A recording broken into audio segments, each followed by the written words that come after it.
Okay, just sit right there, okay? Make sure you're close to that microphone.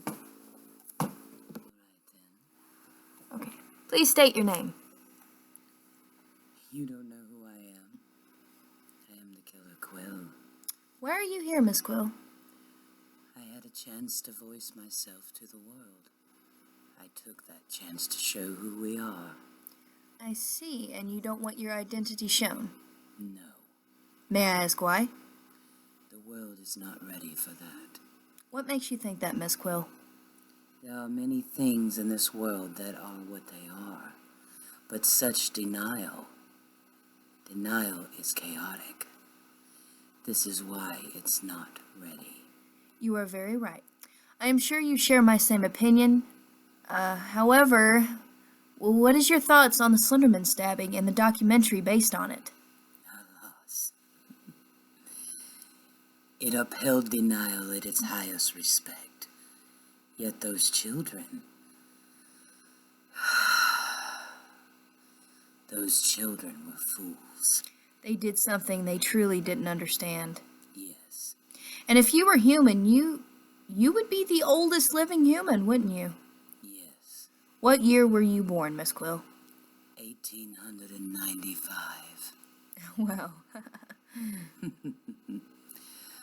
I was 17 years of age when the Titanic had its unfortunate accident. oh my. And how much has the world changed? Completely missed strings. I can imagine. And your prime years was 1920 to 1933? Correct. And did the people back then believe more things than they do now? Yes. They believed in more things, more aspects of the supernatural. Now it seems like they are more brainwashed by the internet and live by what it says. Indeed. What do you think of the new name they have given the family? Very strange. The name Creepypasta was never the name we expected. It's true, we didn't expect it. What about the strange videos that leak from the darkest part of the internet? Some are staged. You can see that.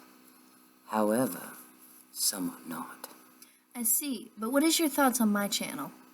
Your channel? The place I put my videos. Oh, that is the reason why I contacted you. I've tried with many. Most of them certainly did not understand how true I was myself. I can understand that. Many have called me fake for who I am. I, myself, believe it is more fear than denial. Sometimes it is. A lot of people also wanted to know why there was a delay on this interview. Can you tell them from your point of view? I had many problems with the government, travel issues, things of that topic, really. Okay. Miss Quill, what is your thoughts on not being very famous? Does it bother me?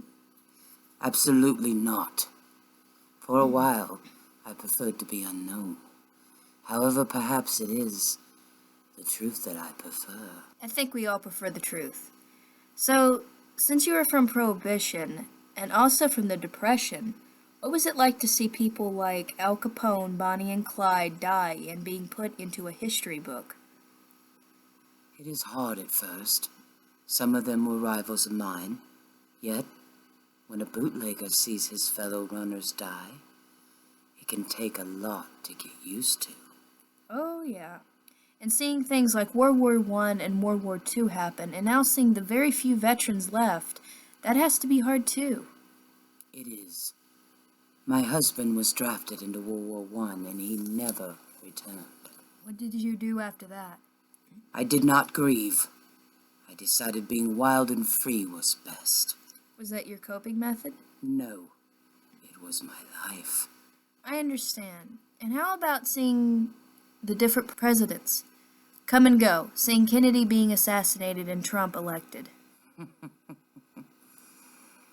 Faces change, but hearts beat the same. They do. Let's get into more personal things. Hopefully not too personal.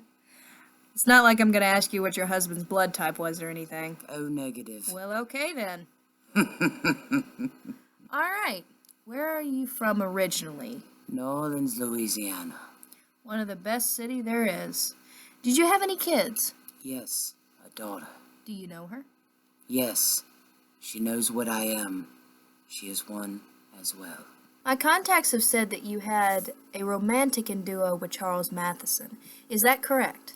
Yes, he is the father of my daughter. Does he acknowledge her? Yes, very well, I'd say. When did you have your daughter? Right before my husband went to war.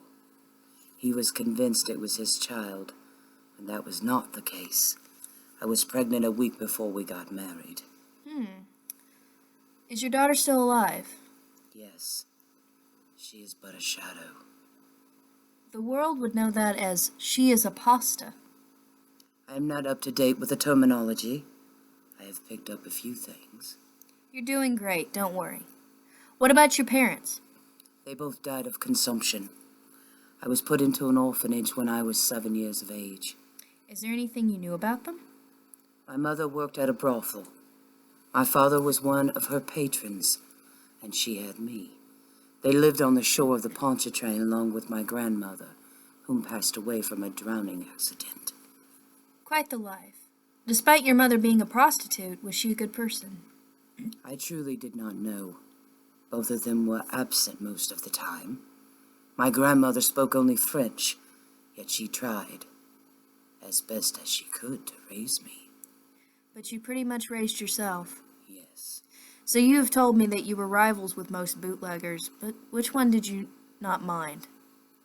There was one. His name was Tyler DuBois. Who was he to you? He was one that I ran with. Him and I also ran from the law when it came to business. We also mixed business with pleasure from time to time. I see. Did you own a bar or a speakeasy back then? Yes, I did. Between Bourbon Street and St. Anne. What did you do there? I served the unfortunate. I served the working class, and the lower case in general. However, I would have some wealthy dandy strut in there, and he'd find himself with mysterious mercury poisoning.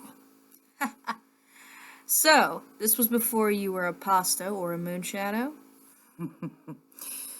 Yes, it was. However, I had to pay my due. What sort of due? When I'd offer someone a drink, I joined them. Right.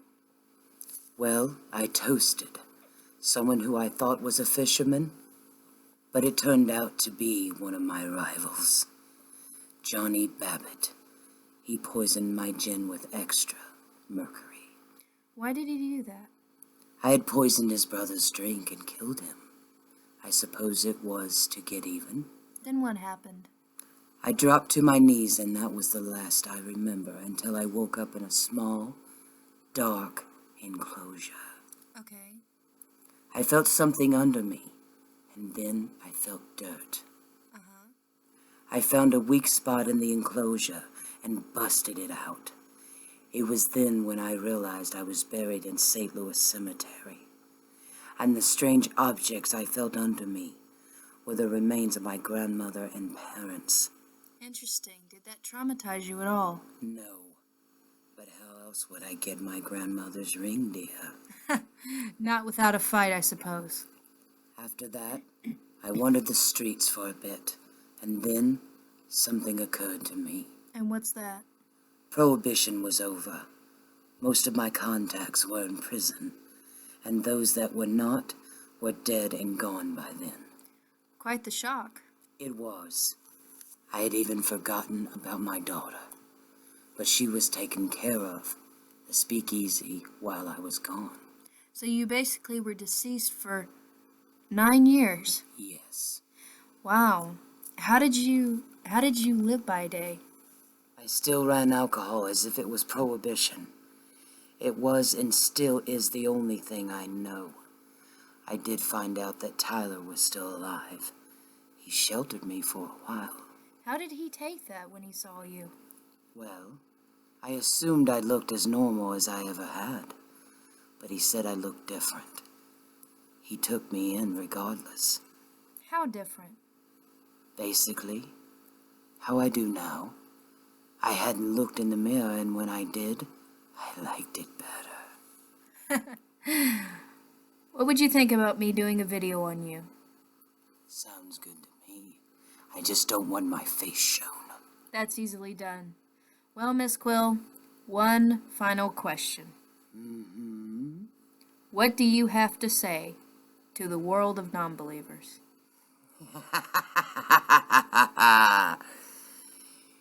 If death has a face, it is ours. We who mask our orbs of murder, we who command your attention, remember this, and only this. Denial is your extreme fear of the true race. It will only last as long as it needs to.